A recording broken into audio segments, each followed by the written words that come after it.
Hey guys, Chester with Backwoods Therapy. It is finally the time. It is upgrade day.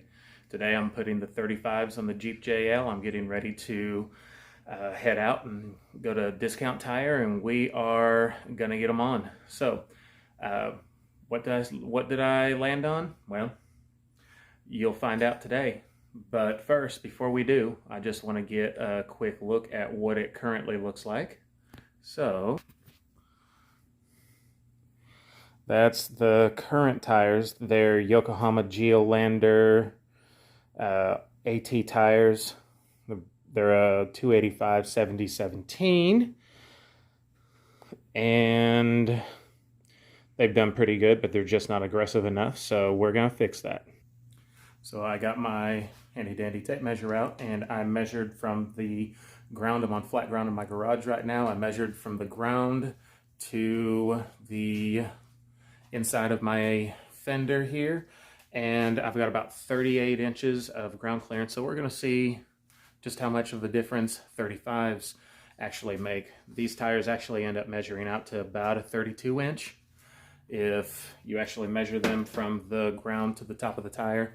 But of course there's all kinds of variations with 33 inch tires. But so we're going to see what this Jeep looks like with new tires on it, and we'll go over the new, we'll go over the brand and why I chose what I did here in just a little bit. So I'm pretty excited, so stay tuned. All right, guys, and we're back from Discount Tire. We have everything installed. Slight problem. The spare tire doesn't fit. So I know certain 35s, some people online say, this brand fits, this brand fits, this brand doesn't fit. Turns out my brand that I got doesn't fit. What brand did I get? Well, here we are. I promised you guys a tire reveal, and I got 35 by 11 and a half Nitto Ridge Grapplers. So that was the best option for me. I wanted a very aggressive tire, but I didn't want to go to a full mud terrain because, this is my daily. I do carry my family in it, my little girl, and I wanted her to be safe. And of course, I know that full mud tires kind of suck in the rain. And I know Knoxville is not known for rain, but, well, we do. It does, turns out we get about 120 days of rain a year. So when it's raining 1/3 of the year, you want to make sure that you have good rain traction. So I could have gone with BFG KO2, but they don't make them in a 35 by 11 and a half.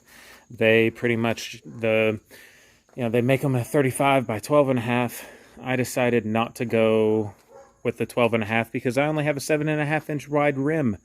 Didn't want to go much wider than that. Some people say that you can mount a 12 and a half wide tire on a 7.5 inch wide rim. Some people say you shouldn't. Some tire installers will do it, some won't. I just decided to avoid that entirely. 11 and a half is plenty wide. It's only an inch narrower than a regular, than a traditional 35. It looks fantastic. It's so much more aggressive than those Yokohama Geolandars I had. Makes such a big difference in the Jeep. I'm super happy. So this will be so much better off-road. It's not that much louder. I put a couple hours of driving on the Jeep while I was out and about today, and it was really not that much louder. You could barely notice it over the Geolandars, which was nice. I've already gotten compliments on the Jeep, so that's cool. It just looks awesome. I'm so happy with these tires. So I'm going to be in the next week or two trying to hit a trail, seeing what they can do. But yeah, I'm, I've already got, I showed you guys already. I'm currently not running a spare because I even tried fitting it myself. Didn't work. So I ordered a rough country relocation bracket, which will be coming in within a couple of days. So I'll be mounting that probably sometime this weekend. And then I'll be able to run my spare again. So I'm happy about that. But yeah, this is the big tire reveal. I've been waiting to get these tires on for months. I debated and debated. I thought about getting a BFG KO2 and a 285 75 17. But I just wanted to go bigger. So I ended up getting the 35 by 11 and a half. I thought about a Toyo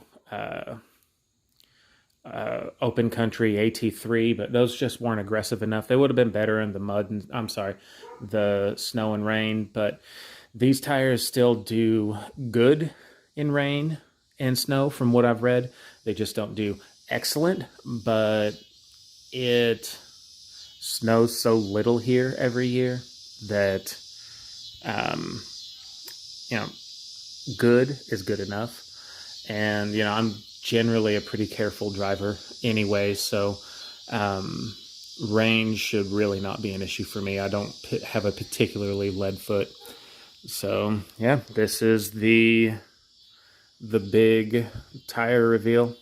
So I'll be posting some more footage here in the next couple of weeks. I keep getting my finger in the shot. I'm sorry about that, guys. But I'll be posting some more footage in the next couple of weeks whenever I take this sucker out on the trail. I'm super excited to do that. And yeah, anyway, thanks guys for tuning in. Hey guys, one more thing I wanted to add. I realized after I got back in the house that I forgot to give you measurements for before and after on the actual tire specs itself. The tire, it gives almost a full 40 inches off the ground. I know when I had the Geolander on, from ground to the fender flare, it was about 38. Now I'm at like 39 and a half, 39 and 3/4, so almost a full 40 inches. And then the tire itself measures, it's a 35, but of course they always measure smaller than they actually are.